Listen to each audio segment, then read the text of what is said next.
willkommen zu Music Talk, dem Music- und Sound-Production-Podcast aus Berlin. Hello and welcome to our first serious live stream at Music Talk Live. And with me in the studio today is Gary. Hi. Hi, Gary. Hi. So yesterday you did this producer conference. Did the producer conference along with Matthias, and basically I talked about how my background as a mixing engineer and how I kind of grew up with the SSL console, and hopefully passed on some tips and tricks to some of the listeners. And what I read about it was that you actually, been using the real SSL disk for years. Yeah. I mean, that's how you started your career. I started my career at a studio called Trident Studios, and we had two desks. We had a Trident Series 80, and we had an SSL E series. This is a very, very early SSL. So I kind of grew up on that console using analog tape. Obviously, that's how I started. And then later at Olympic Studios, where I worked for some time on the G series, so I'm familiar with the ENG series. Yeah, absolutely.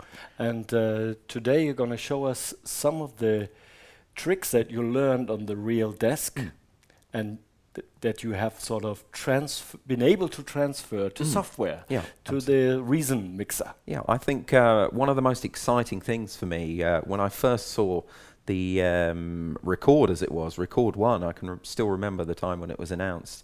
I was so excited at seeing this simulation of like my kind of baby, if you like. And it's interesting how I view the desk for me is like a device.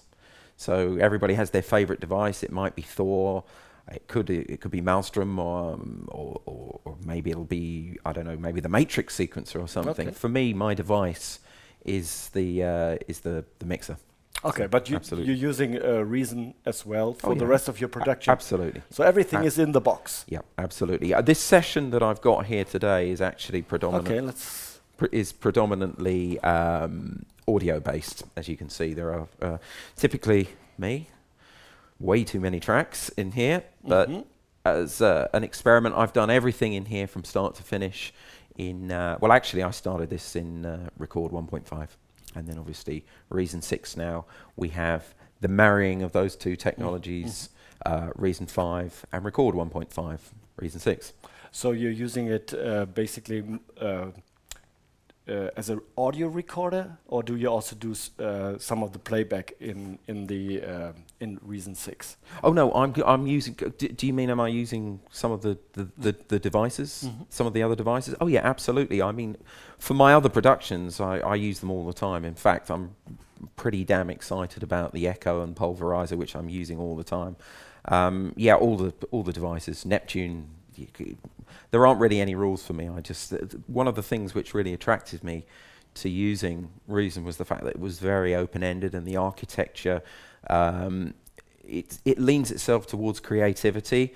For me, some of the other doors, which will remain nameless for the purposes of this exercise today, I don't want to upset anyone, they have quite a linear way, a fixed way of working, whereas I find that I can go on a journey in here and explore more than I would ordinarily. And it's interesting how, maybe I'll show a couple of those things later, how we can use some of these devices like the Matrix, the pattern sequencer, to, I don't know, for instance, modulate the pan or something in the mixer. So in other words, we're bringing audio, and it's like one big modular synth for me. I kind of view it just like a synthesizer.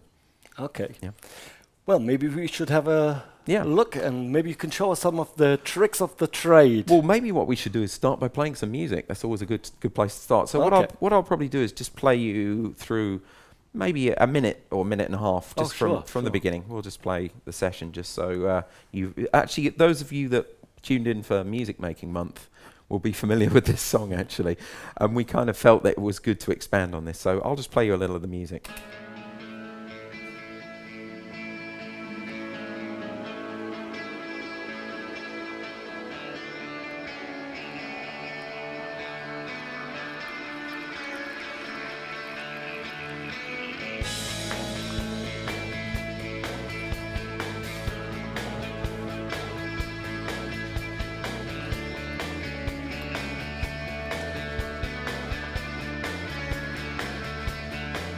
I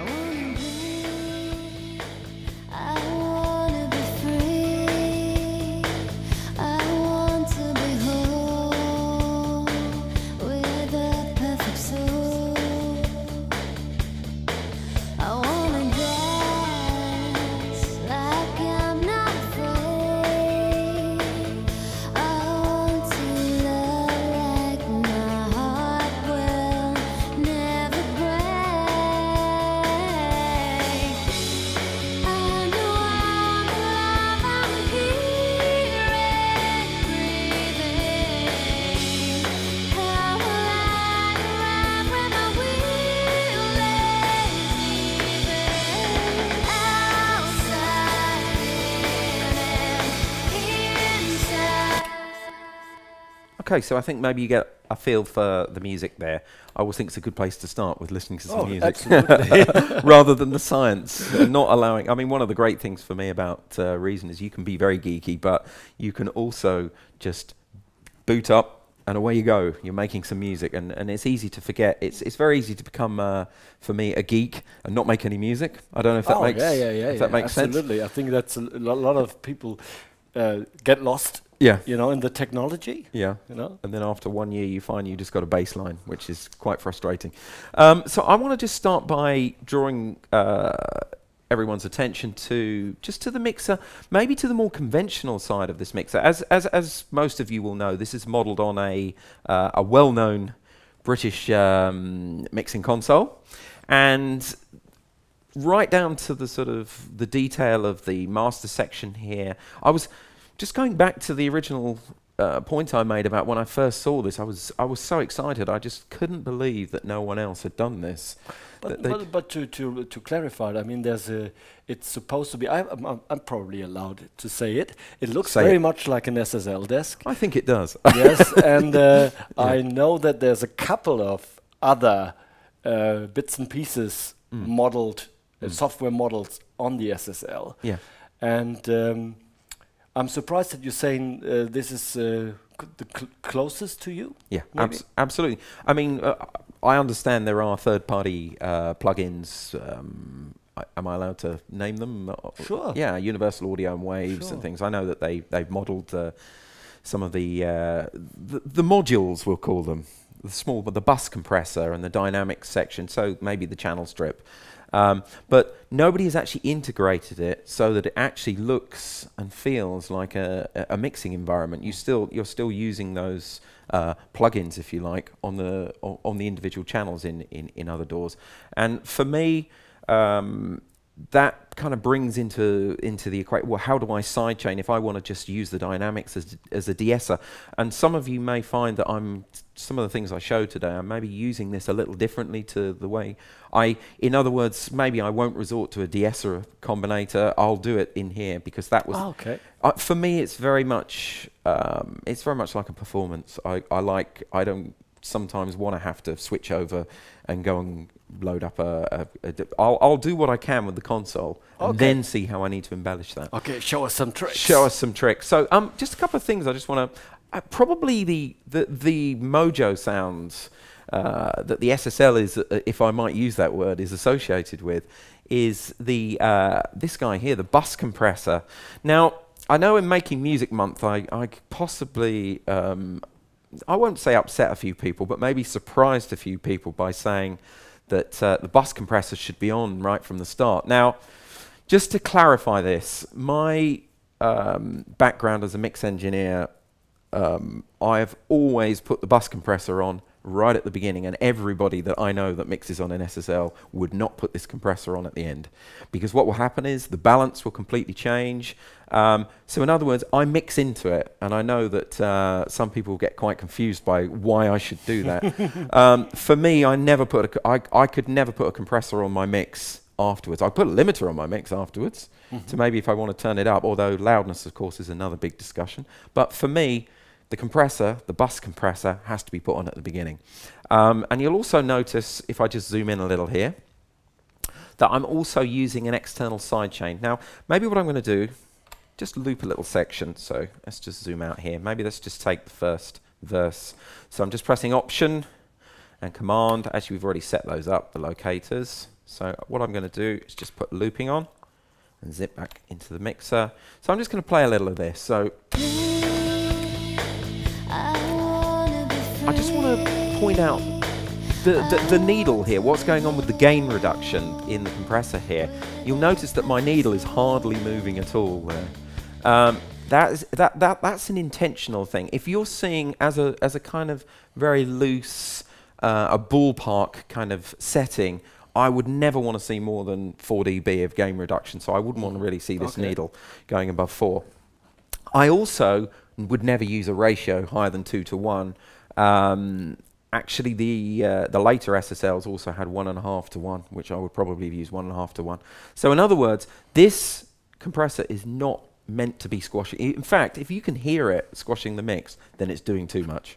Okay, it's really just to add a little punch, to bring stuff forward, add a little width to the sound. It's not there for me as an effect, not as in the dynamic section. Quick question. I mean, modern music today is squashed like this. Yeah.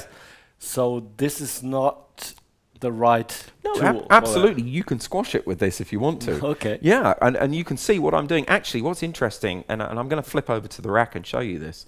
If I take the sidechain out and you just watch the needle now, this is an example of how I don't want my mix to sound.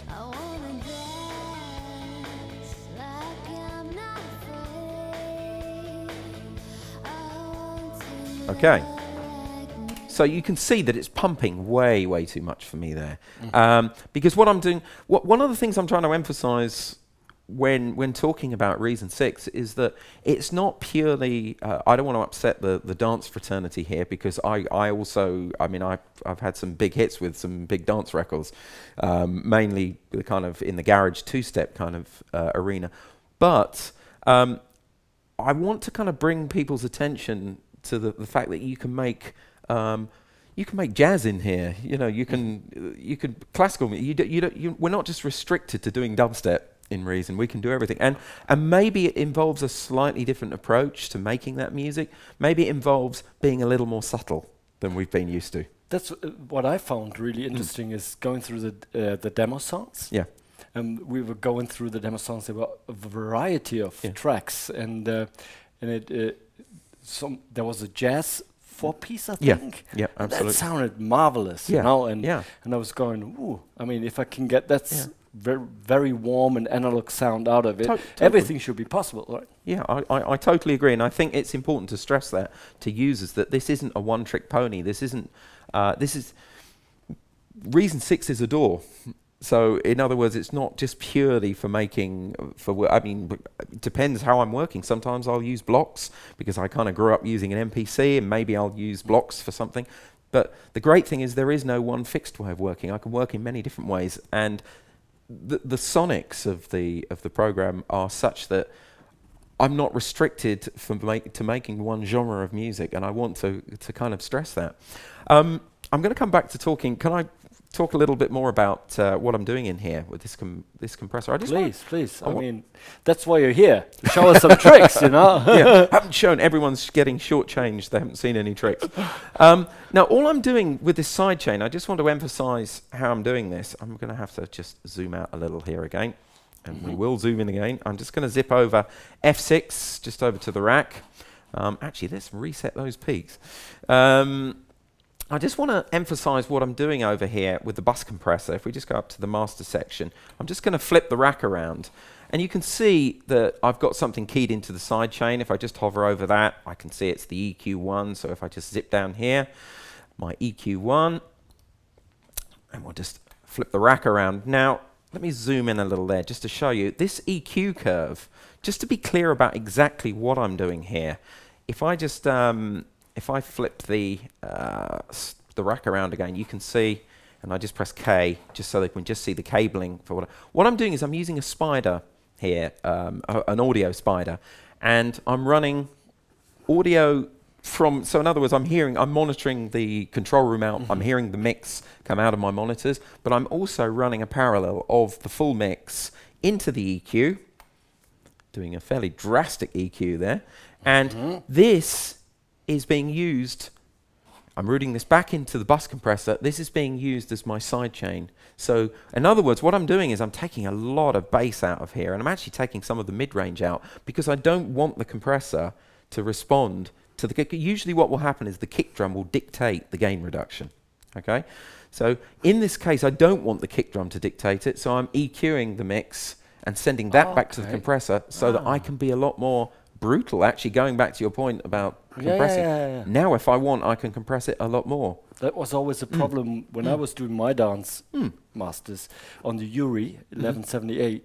I would make sure that it wouldn't, the needle wouldn't dance with the beat, because I didn't want it, you know, to cut off the punch of the bass drum. Yeah, absolutely, and that's always been the dilemma with dynamics is not actually destroying the natural dynamic. I mean, I love using kind of gated pads and things like that, and making them pulse. And in fact, one of the things I'm doing in here is I'm actually side chaining the compressor on the bass from the kick drum, just so that. But I'm doing it actually as an EQ thing rather than an effect. And if I can hear it, then it's probably doing too much. So once again, I'm back in the subtle mode again. Okay. Okay. So hopefully we're clear about what I'm doing there with the bus compressor, and I can't really overstate how great this model is of the bus compressor. It really is, really has been modelled excellently. Couple of little things I just want to talk about before. Quick question on the bus compressor. Yeah. I realized that some of the parameters were rather wide. I mean, for example, the release. Yep. You only got a couple of steps there. Is that the same in the original one? Absolutely. Absolutely. Really? Yeah, absolutely. In fact, some of you will have heard of a guy called Chris Jenkins. Chris Jenkins was the chap who really him and another chap called Alan Smart designed this bus compressor, and they will tell you. In fact, Chris has corrected me many times when I've been using it, and he probably will go for the second setting. The attack time I've got of 0.3 milliseconds here, and usually auto release. Auto release just means it's program dependent. So these are pretty much the settings that he would use, and this is the guy who designed it. And obviously, I'm not saying that you have to use it in only one way, but I can tell you a lot of the guys who I would say are synonymous with using the SSL, Spike Stent, and probably people like Alan Moulder and Chenzo Townsend. Those guys, I've kind of watched I've watched the way that they work, and they've had plenty of hits with it, so okay. It works for them. So okay. I'm probably just copying. I'm cheating. I'm like many of my peers copying their settings. So yeah, it's I understand what you're saying. There's no kind of small increments in between. Okay. But you don't. Actually, that's one of the problems, isn't it? Too many choices. Okay. You end up not. I mean, I don't believe that anybody can't get that bus compressor behaving how they want with those settings. Okay. Yeah. Personal opinion. Okay. Just want to talk a little bit about, because this for me was one of the, I'm actually just going to double click here just so we can see the sends. I just want to talk a little bit about this control room output and how useful this is. That one of the things which always frustrated me when I was working in other doors, I mean, obviously it's if you've got a little monitor controller, I mean, for instance, if we're using balance, that's irrelevant now. But what would happen is if I was just running my monitors and I was just using the volume in my second bedroom where I've got a little studio, it was very frustrating having to touch the master fader. You should set the master fader sure. leave it at unity gain and don't touch it.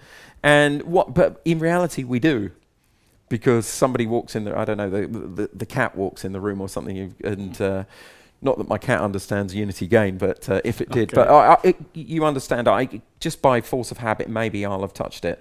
It's just great that I can actually that I have a control room output here, and I can set the master and adjust my volume from here.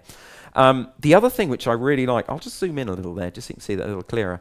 The other thing which I really like here is, and we'll just take maybe something over here in the session, Black Widow or whatever, it's just a kind of a pad sound.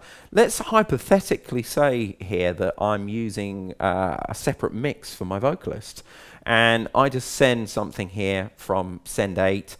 I'm also going to put the pre button in here because I don't know if our users understand, I'm sure most of them understand the difference between pre and post, but just very, very briefly. If I want to set up an independent mix for my singer, let's say the best way to get the singer to sing is to sing against the track, not to sing in solo, so they can can I have a level please? And of course they're never going to sing loudly. They're only ever going to sing. Yeah. So we set up the level in the track. For me, I want to solo it, but the singer doesn't want to hear it soloed, so therefore they need an independent mix. Sure. Very, very easy for me to just go click down here, and I can monitor that mix that's coming out of 8. I mean, obviously I haven't set up a separate mix in here, but hypothetically, if I had done, that's how easy it is. So in actual fact, we're using these sends in quite a conventional way, in that we're sending, you can see in my session, I'm sending them to RV7000s or the Tape Echo. just different things that I've got set up in the session, but it's really the ergonomics are great in the sense that I can just flick over as I would do on the console and monitor another source.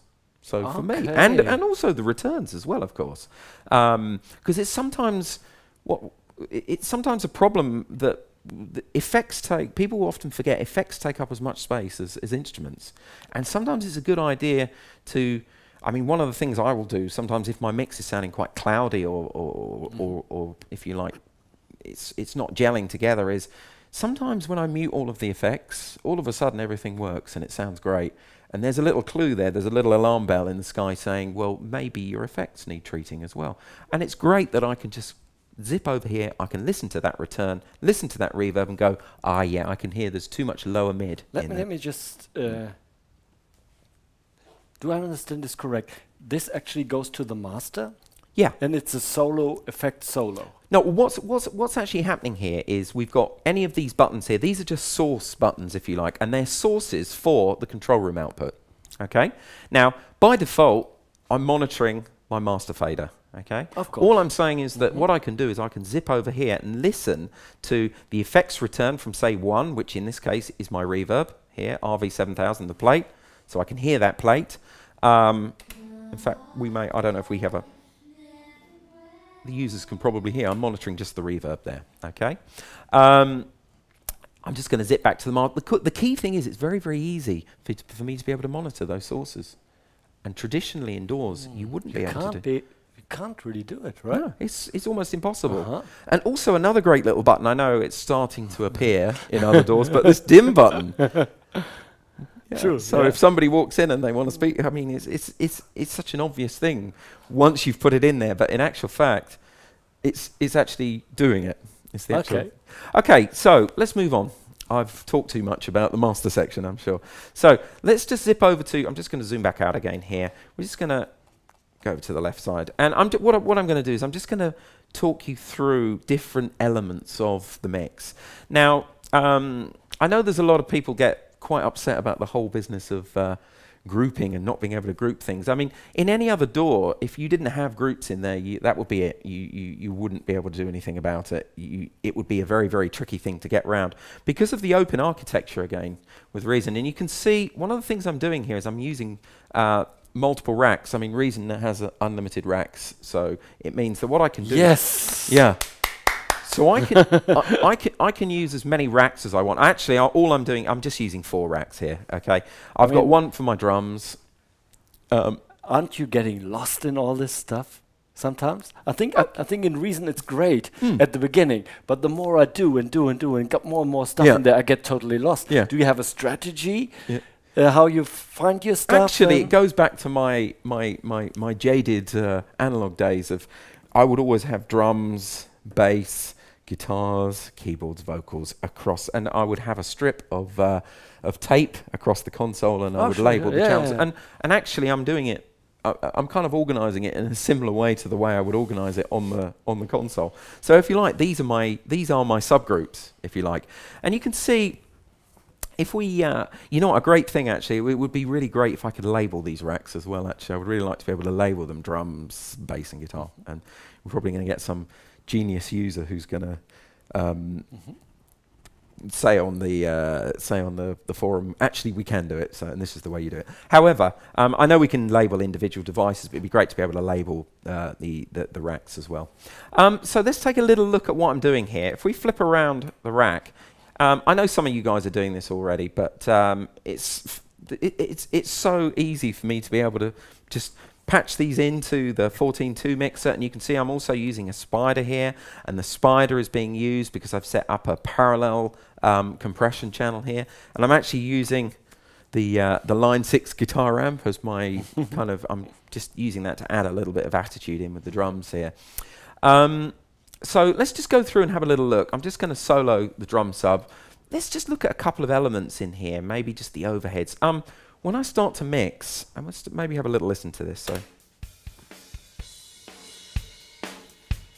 So one of the first things I need to do, I always try to prioritize. I mean, my first thing is I like to get a balance of everything. I don't, there's a tendency in this day and age, and I'm not criticizing it. It's not. There's no right or wrong way of working, but there's a tendency to work in solo. And solo the kick drum, get it sounding right. Solo the snare drum, get it right. And then you solo the bass and you get it right. And what you wind up with at the end is just that's totally the wrong way to do it, totally. isn't it? But it's amazing how many people do it. Yeah. And then they wonder why it doesn't all fit together. And actually, for Making Music Month, I told a story of the last band that we recorded at Olympic before, sadly, the studio was closed down, was U2, which is No Line on the Horizon. And it was fantastic for me because a friend of mine was mixing a lot of the record, and it was great to be able to solo individual items and things in the mix. And Edge's guitar sounded about like that. I don't know. Are we on camera? Of course. This big, literally. And I couldn't. But the whole point there is that things don't need to necessarily be individually great. They just need to work in the mix. It's the opposite, actually, in reality, because you take off the bits and pieces that would interact with other stuff. So at the end, it's only the core of the sound that should remain. Yeah, absolutely. And we, I mean, I'm sure some of the users have kind of researched this principle of masking, where one frequency masks another, and really that's probably one of the. It's hard not to use the word reason, isn't it? The reason that I would probably start with probably just kick, snare and hat, and then I would introduce bass, and I would sort out the bottom end of my mix. Then I'd probably put the vocal in. There's also another kind of scenario we get ourselves involved in now, and it's because of the way we make music. People write backing tracks, and then people do top lines, and I know this as a songwriter because I've done some of that reality TV music, and part of that whole way of working is to do a backing track and then to send that to somebody and they do a top line. And unfortunately, because of budgets and because of time constraints, the vocal winds up going on and you have to make that work within the context. For me, that will never work. Or you'll never be able to do something that really sounds sonically complete or for me satisfying.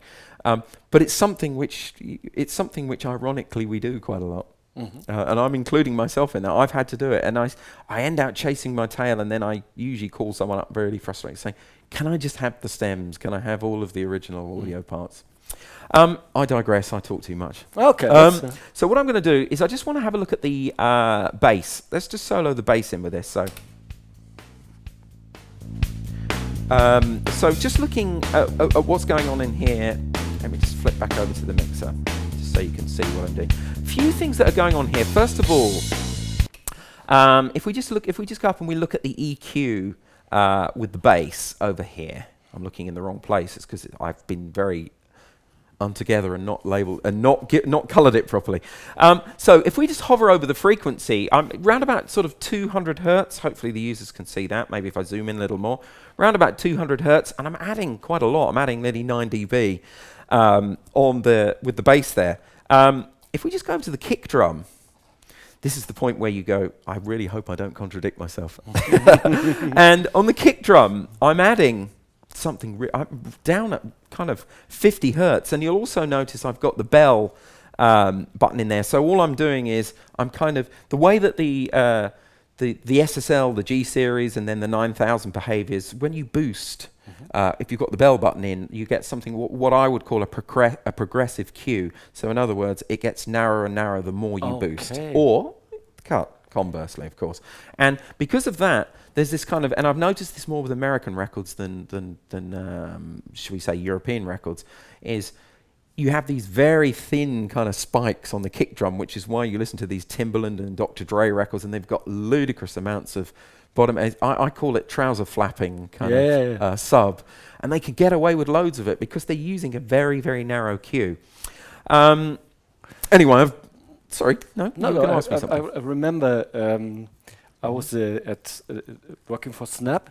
Yeah, you know the band? Yeah. And they had this huge SSL desk. Yeah. They bought it, and Luca was there. He said, "Hey, now I'll show you something. I've got 6 drum loops running at the same time, and I'm able to EQ them, so take out so much of each that I get away with having 6 of them running at the same time, and I use just one bit and part of each and model it together." That's a big part of combining sounds. I mean, you can go, the point, just going back to my point here about the bottom end, the key thing here really is that I'm not adding the same frequency to the kick drum as I am to the bass. And there's always a decision, who gets the bottom end, so to speak. It can't really be both. That's a generalization, because a way around that, of course, is to duck it. Is maybe to duck the bass when you hear the kick. So probably the point I wanted to make, and I will come to your point there about combining the sounds, because I'm actually doing that with the bass. The point I wanted to make here is that the masking effect is such that we can't have that bass and that kick in the same area. So to make those work together, you can see I'm adding a very different frequency. And I'm also adding a fairly, as I said to you, there's a fairly thin kind of, or a fairly narrow cue as well, because I've got the bell button in.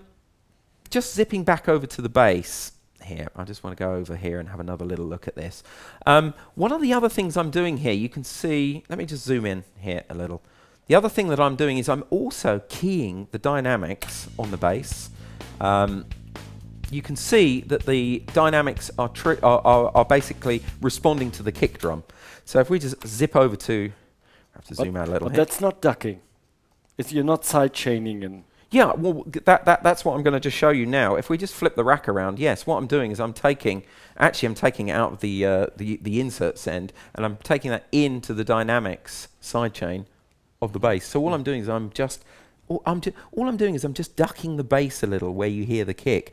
And what that means is that I can get away with leaving a little of the. You can see that I haven't taken away any of the bottom end on the bass, even though there is something. I'm boosting at 200 hertz, but I'm actually not having to take any away. And the reason that I'm doing that is because I'm ducking the bass very, very slightly. And psychologically, you won't hear that as the bass pumping, or you shouldn't do, because all we're doing is we're just moving it out the way to allow the kick to do its thing. Yeah. There's always, I think, three ways to sort of.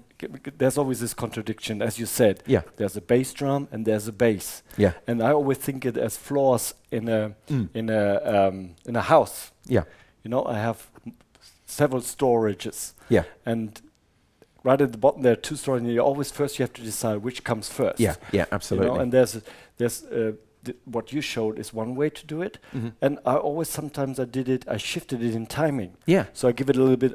I delay the bass a little bit. Absolutely. You know, to just give it a little bit space. Actually, you raised an important point there, something I haven't mentioned actually, which is if we just zip back over to the mixer, one of the first things I would always try when I'm listening to kick and bass is, just as a little exercise, maybe just invert the phase of the bass, which is doing exactly what you're saying. I'm shifting the timing of it, because sometimes there will be a little phase shift going on between the kick drum and the bass.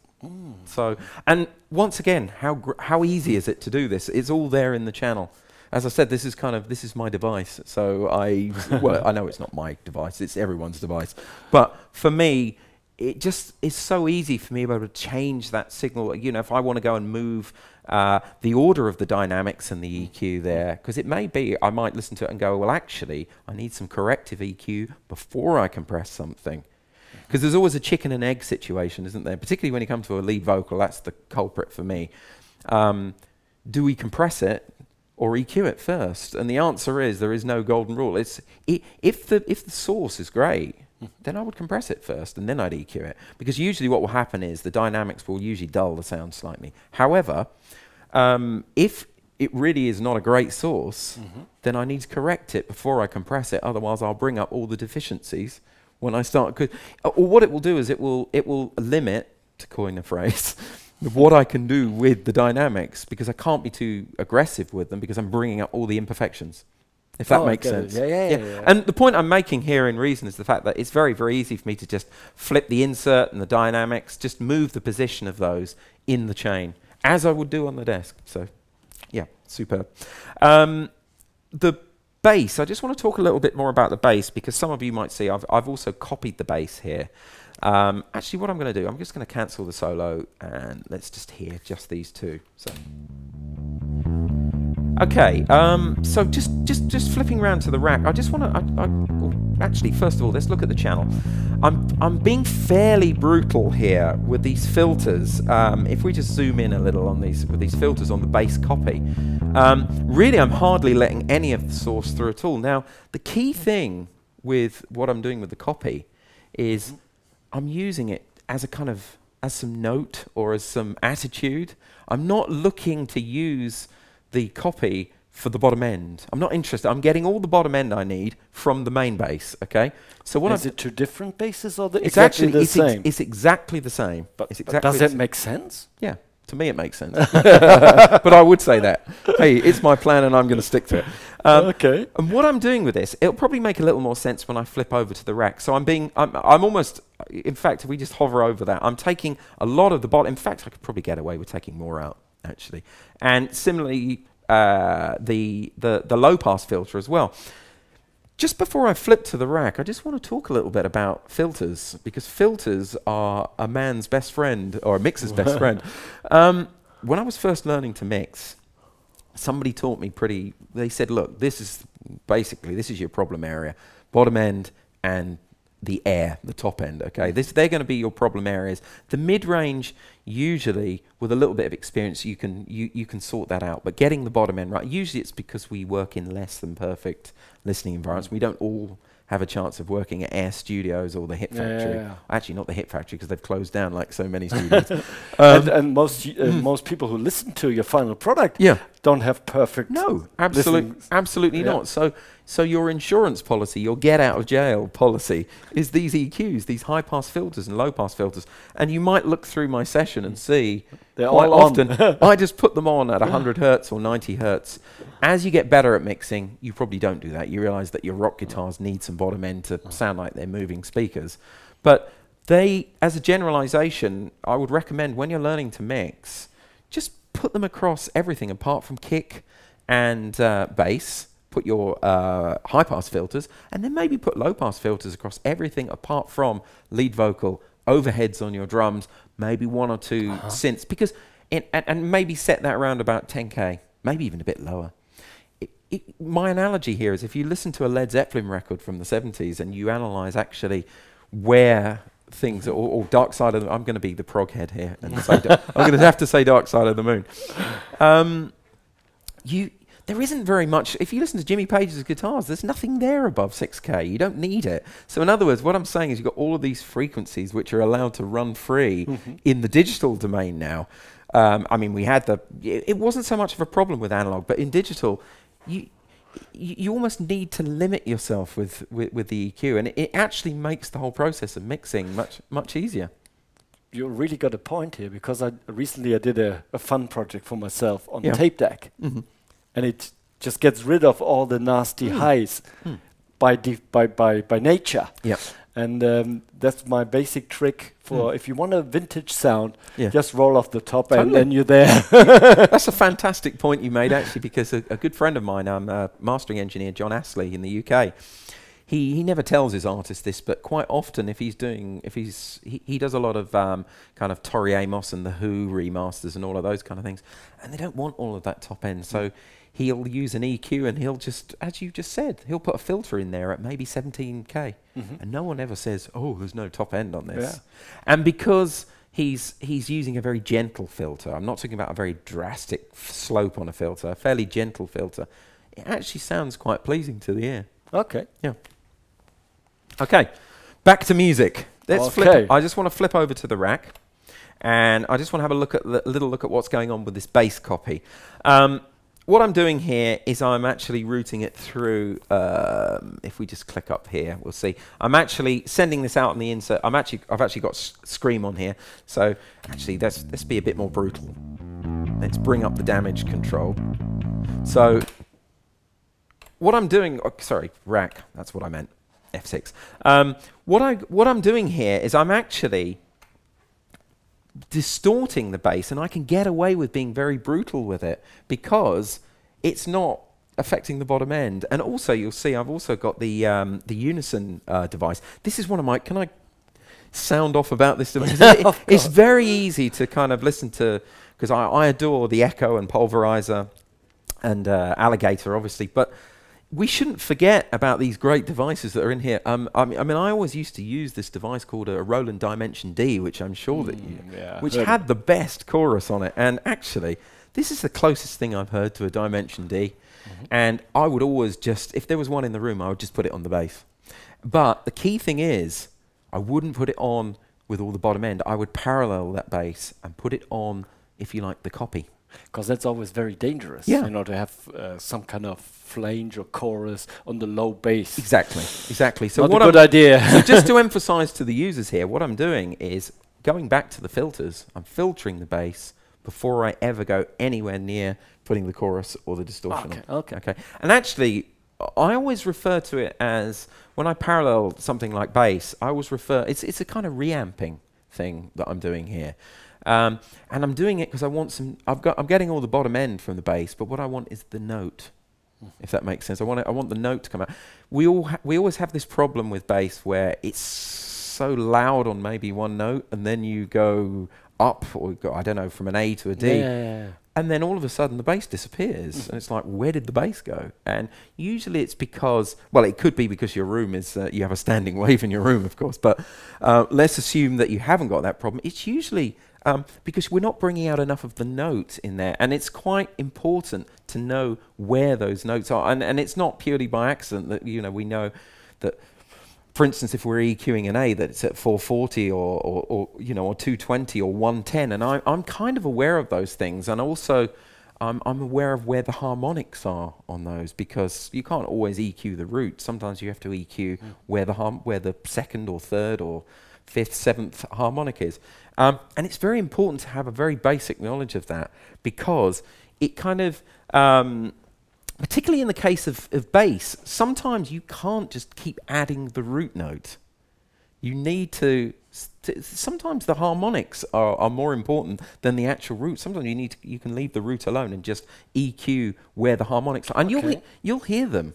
So in other words, what I'm saying is we tend to go for where it carries the most weight rather than where we bring out the note. That's what I'm trying to say in my very roundabout way. Okay, got it. Okay, sorry, Right. sorry, I waffled. Okay, so let's just in terms of drums and bass, we probably don't have the time to talk about everything I've done within the drums and within the bass. This is just a few little things. Probably the only other thing I do want to mention, I talked about the bottom end on the kick, only because it's been kind of glossed over for me. Where are we? Let's go and look up here. Hi-hat. Yeah, I remember what I wanted to say. Let's just zoom in a little here on the hi-hat. So, the expander. People get quite confused about what the hell an expander does, or something of a compressor, or something. Yeah, it's the convert. So in other words, the compression takes the difference between the quietest thing and the loudest thing and makes it less. The expander makes it more. Okay. Now, how many times in a track have you had what I would call a limp-wristed hi-hat? What does he mean by this? What does he mean by this? Yeah, exactly. Well, actually, I can play it to you. It's much easier to, it's always much better to just actually play it to you. So if we just, I'm going to have to zoom out a little here just so I can get down. Let's just solo the hi-hat for a second. I can't really hear that loud in here, but I'll assume that, okay, actually I can show it to you anyway. I don't really need to hear it that loud. So the hi-hat, what I'm doing here, if I just take the expander off, on the basis of what I've just told you about how it takes the difference between the quietest and the loudest thing and makes it more, or makes the difference more, if I just take the expander out here, actually let's just take the whole gate section out. Okay, so listen to the hi-hat. I hope you can hear this. No. Yeah? No, it's nothing. No, you're not hearing the hi-hat. Nope, right, no, okay. no. That's probably because, my mistake. Didn't solo the drum sub. Do we now hear the hi-hat? Yes. Good. Hallelujah. Sorry about that. I forgot to solo the drum sub. It's because I'm kind of zipping all over the screen here, and I didn't see what I was doing there. Okay, so back to the dynamics. We've listened to the hi-hat without, and now what I'm going to do is I'm going to introduce the gate, and I'm going to click in the expander. Now listen to it. Can you hear how there should be more dynamics in the hi-hat? Yes. Well, we couldn't get the drummer to come back and play them, so I'm using the expander to kind of make the difference between the quietest hit and the loudest hit more. So actually the analogy I'd make is it spits at me a little more. Okay? So I just felt that, I know a lot of people have explored and they know what different things do in the mixer, but for me this is something which is being overlooked, and sometimes with a bass line or with You know, if you've got, particularly with alligator, if you're gating something, it's sometimes the obvious choice is, oh, well, I should compress it. But actually, if you want to make the difference more, sometimes expansion is a great thing to try.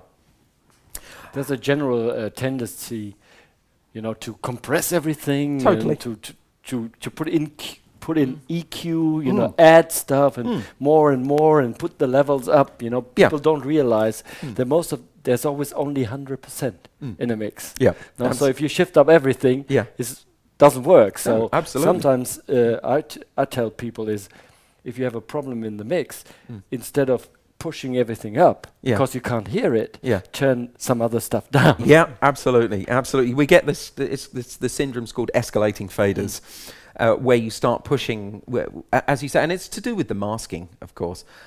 There's an interesting little technique which I learnt from a producer years ago, where when you introduce a new idea, it's often a good idea to just turn it up where it's too loud and then bring it back, because psychologically your ears still hear it at the level that it was at before you brought it back down again. Okay. And it actually, I thought, no, that's too hippie for me. That's a bit kind of, you know, summer of love. But actually, it works. It does work. So that's an interesting little technique you could try. How are we doing for time? Are we okay for time?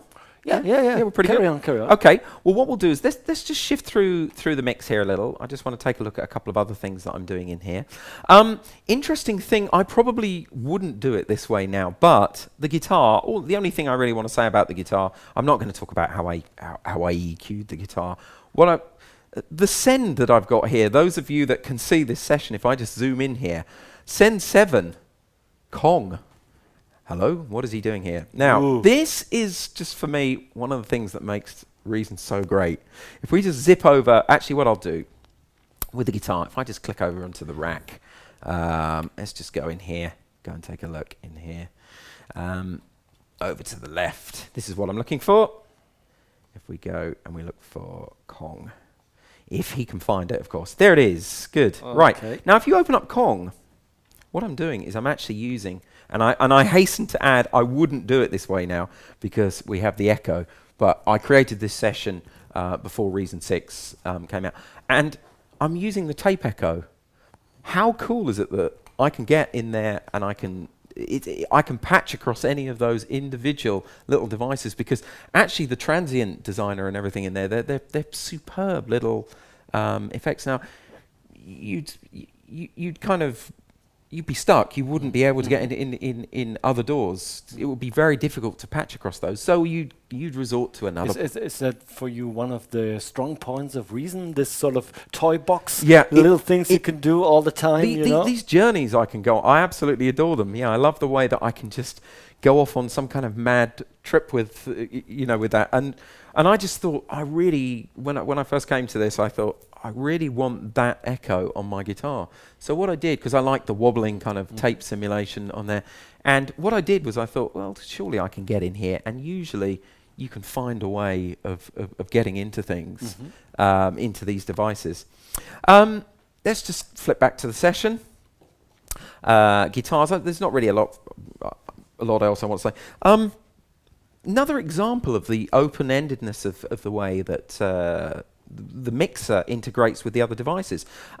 This sound here, it's kind of a simulation I've got of a Nord synthesizer. Let me just find that in the session. Right, here it is. Okay, so let's just Option, Command click here, and I'm just going to zip back over to the mixer, and I'm just going to solo that sound, and hopefully we can hear. Are we hearing a synth sound? Yes, we are. Good. Right, okay. Now, I thought, actually, what I really want is I want that to move around in my mix. I want it to pan around. So actually I thought, okay, I'll automate the pan. And then I suddenly thought, actually, no, there's a much easier way of doing this, isn't there? I actually don't want a fixed pattern. I would quite like something which is clocked to the tempo, if you like. So what I did was I thought, okay, right, so I'm going to zip over to the rack. Maybe let's view the rack like that. Otherwise, we won't be able to see what I'm doing. And I'm just going to click here, and I'm going to create a matrix sequencer. Actually, because this is in German, actually, I hope I'm selecting the correct device. Yes, you are. Yes, it looks like the right one. Okay, and interestingly there, The other thing I did was I held down shift just so it didn't auto-route. Or route. Auto-route or auto-route? What are we saying here? I don't know. Well, all I did You was... should know. Actually, I know. I would say routes, but I've noticed that a lot of people say route, which is the kind of American... Yeah, the routing is the American way. But one question, because you're here. Garage band or garage band? Well, if you were Apple, it would be garage band. But in Europe, I would say it's probably garage... Well, actually, for the UK, it would be garage band. We're a garage band. We live in... Yeah, Totally. Yep. So all I did there was I just held down shift so it didn't auto-route. Okay. So, and then all I'm going to do is I'm just going to grab the curved CV and I'm just going to route it to the CV in. Okay. And actually, you can see I've cheated here because I've already turned that up because I want it to be maximum effect. Okay. I'm just going to flip the rack around. And I'm going to cheat again, actually. I could do this and create some weird and wonderful pattern, but I'm just going to right-click. And you'll have to tell me the German word for randomize. One higher. One higher? No, the last one. The last one, this one here? Yeah. Great, okay. There we go. That's what I wanted. Okay, a random pattern. So all I've done is I've created a random pattern for that synthesizer. And hopefully, I can't hear it very loud because I don't have headphones on, but it should be... Yeah. And if it isn't what I want, as I've already said to you, I could go and start doing stuff like this. But or I don't know, I could say, actually, I want it to happen, the steps to be eighths or something like that. Or, if I really want to be crazy, 30 seconds or something like that, and maybe add some shuffle. In this case, this track probably doesn't need too much shuffle. But the cool thing is, how easy was it for me to do that? And integrate, to if you like, modulate an audio channel in the... and you find that with other software, you're more limited because you need to find the plugin that does it, and... Yeah, I think so. I think I'm always... I find that I spend too much time thinking about the process of what I'm trying to do with plugins sometimes. And actually, the devices... I mean, some people... Have leveled that criticism that, you know, the interface, it looks a little almost like toy-like, but for me, I look at it and it inspires me straight away. Some of these plugins, they're very drab, we shouldn't really say bash Apple, but we know there's this kind of aesthetic thing attached to grey, isn't there? And certain doors just have lots of greys in there. Thankfully, people, I think, are waking up to that. And one of the things which has always appealed to me is the fact that it inspires the eye as well as the ear, actually. And I love being able to look at it. I mean, for me, looking at that is quite... It makes me want to mess around with it. Does that make sense? It makes sense, yes. And I think there's another point is because it's most of it are physical representations of gear that you know, I know. We immediately know what we can do with it. So if I would, for example, go into another plugin in another door, we would essentially do the same thing, but it wouldn't translate to me in the same way. Because with an analog pattern sequencer, I remember, I got all these steps and I can route stuff. I immediately suss what it could probably do for me. Absolutely. Whereas something is a little bit more abstract, and it takes me the knowledge I'd have to have played with it before or read the manual to actually understand. And here, because of it packs all my experiences I already have with all the old gear. You know, it makes me relate a lot easier, and my imagination is So once again, it's about the music. You're making the music. The whole ethos, it seems to me, with obviously with Reason 5 and Record 1.5, and thankfully now they've been integrated in Reason 6. The whole ethos there is that it's about making music. I mean, even down to this great balance interface, which I know they've just released. Just having it's almost Propellerheads do things which are very obvious.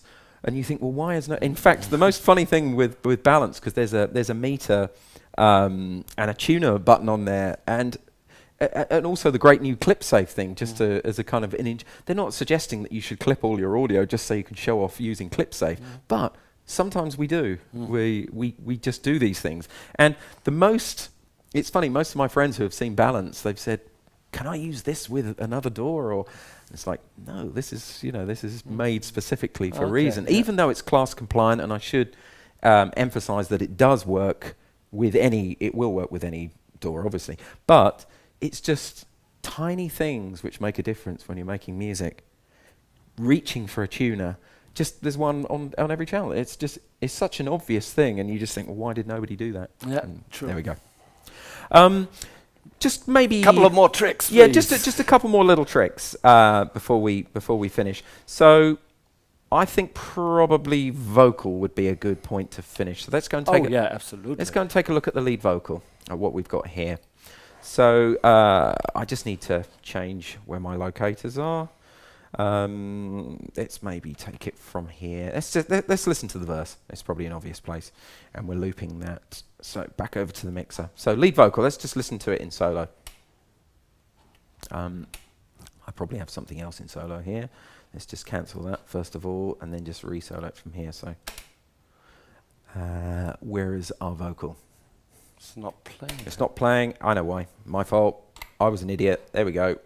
It's because I'm not using the keyboard. I should be using the keyboard because I've actually taken the time to learn all of these keyboard shortcuts and I didn't use them.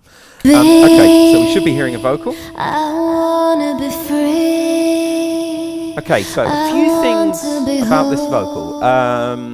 Let's first of all look. We've already started with talking about these filters. Now, I'm using the filters in quite a different way here. I'm actually using the filters to de-ess the vocal. Yeah? Mm-hmm. What I'm doing here is, you see there's quite a narrow bandwidth. I've got the high pass filter set at 4 kilohertz, and the low pass, where are we? Sorry, zipped onto the wrong one. Should be set around about 7.5 or 8. It's actually around about 8. And what I'm doing here is I'm using the filters, I'm routing them into the dynamics sidechain, which we see up here, and the dynamics are responding to the S's. So I'm not compressing the whole thing. But once again, very, very easy for me to be able to do that quickly. And you can hear, I mean, if I just bring, maybe if I just bring the threshold, you can hear, what will happen is I'll get that kind of Daffy Duck sort of effect. One of the interesting things here, by the way, sometimes people panic about metering. The SSL always worked this way, where don't panic if you don't see the meters working overtime. They never did. You'll still hear the effect of them quite strongly. And I can't remember, was it James from Freemasons, when he did Making Music Month, I think he mentioned this actually, about how when he was compressing something. Sometimes you don't need to see, you'll use your ears. That's the point I'm making. Always. Yeah, yeah. But you kind of look at it and you get very, so now in actual fact, it looks like I'm not really doing that much there, but I'm actually doing too much to it. I can hear I'm doing too much. So I'm going to back that off. So the key thing is I'm using the filters as a sidechain for the compressor. Now, there's nothing wrong with using a combinator and doing the same thing on an insert. But because of my jaded background, I'm doing it this way. Okay.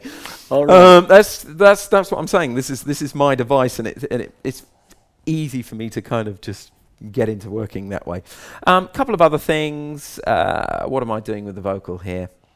I'm adding some bottom end to it, around about 150 hertz. Actually, and it's an interesting thing. People always take all the bottom out of vocals, where the warmth is. I've noticed that they often.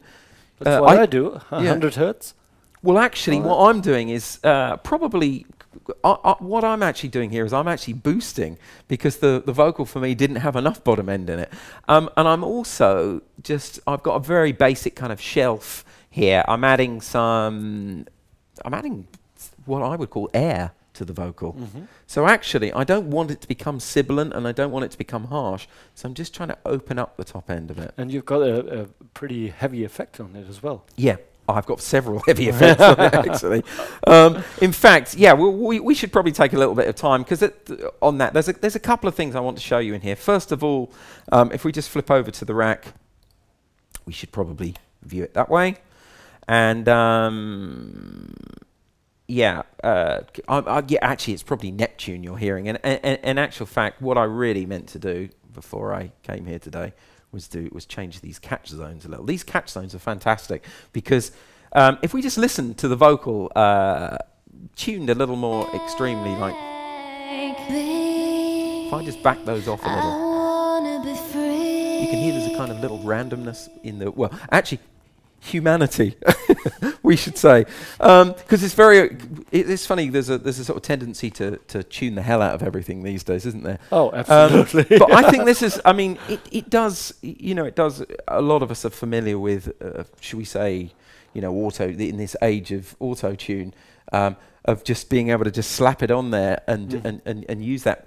One of the things I do also do I'm not doing it in this track actually, but one of the things which I really like is just being able to create a MIDI track in the sequencer to play Neptune, and say you've got a note where, I mean, we don't have a MIDI keyboard here, but say there's just one note that needs correcting. I love the way it switches between auto mode and MIDI, and then back to auto mode. So in other words, if the singer sung a C sharp and they should have sung a D, it's very, very easy to correct that, or to automate that for that matter. Just for one note? Yeah, just for one note, because it switches between auto mode and MIDI. If we just control click here, once again, you're going to have to translate. Does that say create a MIDI track?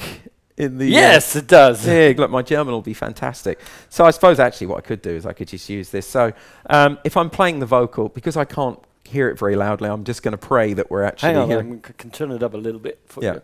Okay, here you go. Yeah, so if I'm doing that. No, actually, we don't. 1 second. I'll just do it on here. I'll have to do it on here. Here we go. That's better. Right, so if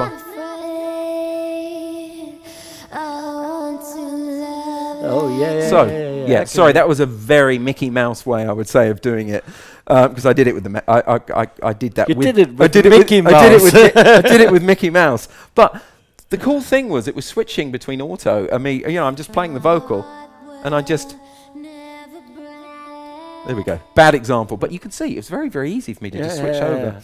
And also the voice synth. I mean, those of you that have heard there's a fantastic the Blackman demo which comes. I think it actually came with record, but you can still download it from the Propellerheads website. That is the most superb example of how you can really abuse Neptune. And for me, it's just it's superb because it can be quite transparent, but also you can be very, very brutal with it. So we don't, as I said, if we forget that, if we didn't get the note right or something, it's very, very easy to correct that. One other thing I do want to, probably my last thing I'm going to look at here. One more thing. And one more thing. And one more thing. I just want to look at, because a few people have raised this Making Music Month. We probably, I felt afterwards that I didn't really expand on this. You're going to tell me that you're not in competition with Making Music Month, or you're not going to tell me that they're your rival, or no, you're hand in hand. We have no rivals. No, we only exactly. have partners. Only partners. Okay, but just to expand on something which I did there, you may or may not notice that just next to the vocal, I've also got a Vox delay channel, and the Vox delay channel is being sent from send. Just very briefly, the kind of the science here is being sent from send 8. If we just quickly zip into the rack. I'm just going to zoom back out here. If we just go up here and we have a little look at the master section, flip the rack around, you'll see send 8 is being sent to a Vox delay. And that Vox delay, which I've just got down here, you'll see I'm just using this. Now, an interesting thing, if I flip that around, is what I'm doing. Actually, it's not my Vox delay. My Vox delay must be down here. There it is. Absolutely. I don't have any feedback on the delay. I don't know, maybe I should zoom in a little on that. Now, I would probably do this with the echo now, and I would do it slightly differently, because all things are always prone to change in the mix, aren't they? But the key thing is, I want to just talk about why sometimes I would bring an effect up on a separate channel rather than just have it as a return. It gives me obviously because you can do EQ and exactly send it into another effect. He's stolen my thunder now. No, I don't need to tell you. No, I don't know. I'll say okay. So just very briefly, what I'm doing here, if I just solo this, and actually let's just get rid of these other sounds, just so we are only hearing what this echo is doing. So okay, let me bring it up. Yeah, one more time.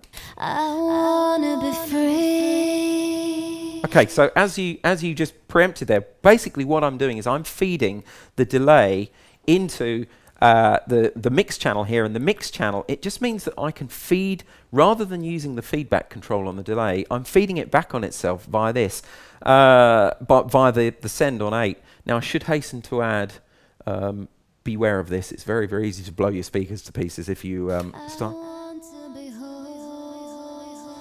Let me turn it up. Yeah. Beware. Yeah, It's yeah. very, very easy Yeah, for this to get out of control. The key thing is, as you already alluded to here, is it's great because what it means is that I can get into EQ. So all I'm doing is I'm EQing the delay here. Now I'm actually going to be a bit more drastic just so the users can hear this a little clearer. If I bring up the boost on the Vox delay and I'm boosting around about 2 kilohertz, every time it repeats, it will add another 4 dB of 2K. Oh, yeah. So, and if I want to create a fairly sort of, I don't know, maybe a kind of lo-fi effect with that, let's just have... And I'm going to just press stop when I'm...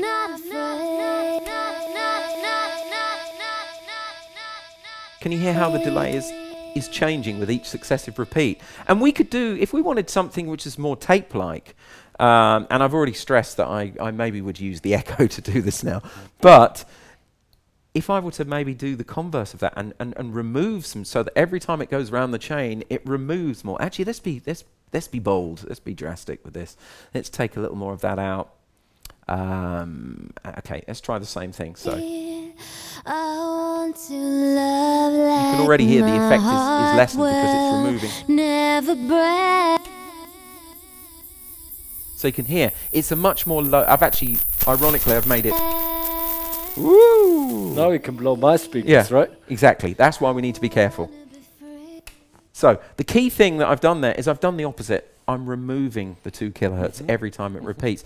And the great thing with this is, of course, across the inserts, you could put a flanger or a phaser or whatever, and sky's the limit for kind of treating your effects. And one of the things often, in fact, we talked about this yesterday in the conference, was there's no one way of doing this. You could load the echo and you could do it with the EQ in the echo, or one of the fantastic features of the echo, of course, is it's got a feedback loop. So in other words, I can actually patch in an EQ across, or not just an EQ. I mean, actually, Matthias yesterday was using an alligator, not literally an alligator, the alligator across the feedback loop of the echo. It's really a very open-ended way of doing it, but the thing I was talking to the users about yesterday, I was saying this is really where the whole idea of paralleling things comes from, of paralleling elements in a mix.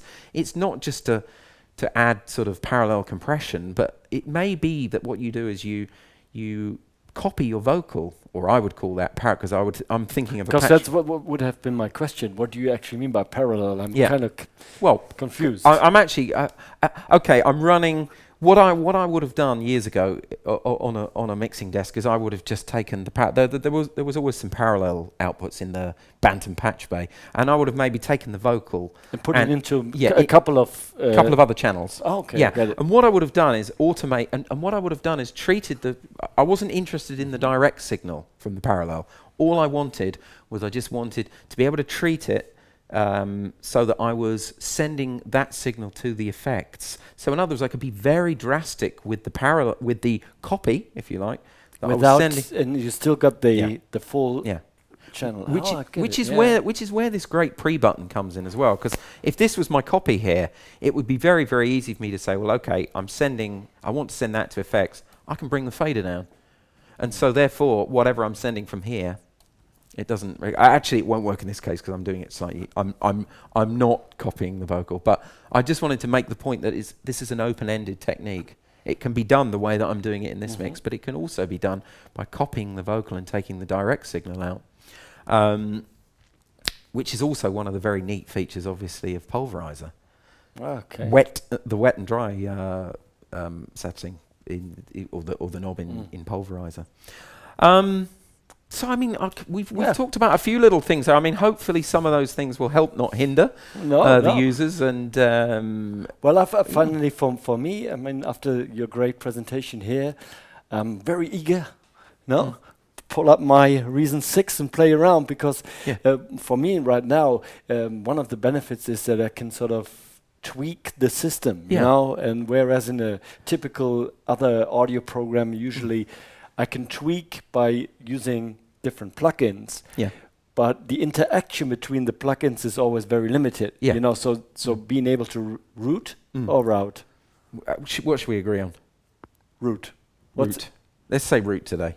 Okay. Route tomorrow, route today. There we Okay. go. Yeah. Is, you know, and being able to do that, Yeah. you know, and send signals in this direction, which is starting to become more possible on modern systems. Yeah. But it's still very limited. I mean, each plugin is in its own universe. Yeah. Well, that's obviously the whole ethos behind the way Reason works, and that's one of the people always talk about the what I call the third party thing, and the problem with that is Reason has a fantastic way of working with CV, gate, and just being able to. It's so open ended, and for me, a lot of the techniques used with third party plugins, they've, as you say, they're all very separate. They don't really They live in their own space. They don't talk to each other. Yeah, yeah. So the only scenario I can possibly envisage is if they could do that. So yeah, absolutely, I totally agree with your point. Okay, So maybe that's a good way to come to an end here. Is it? I would imagine so. Well, then I would just say thank you very much, Gary. Pleasure, absolute pleasure. It was great fun and learned a lot about Reason and mixing in general, and hope everybody else out there has learned something as well. And thank you very much. Pleasure. Thank you. Let me find the Fade to Black button. Here it is.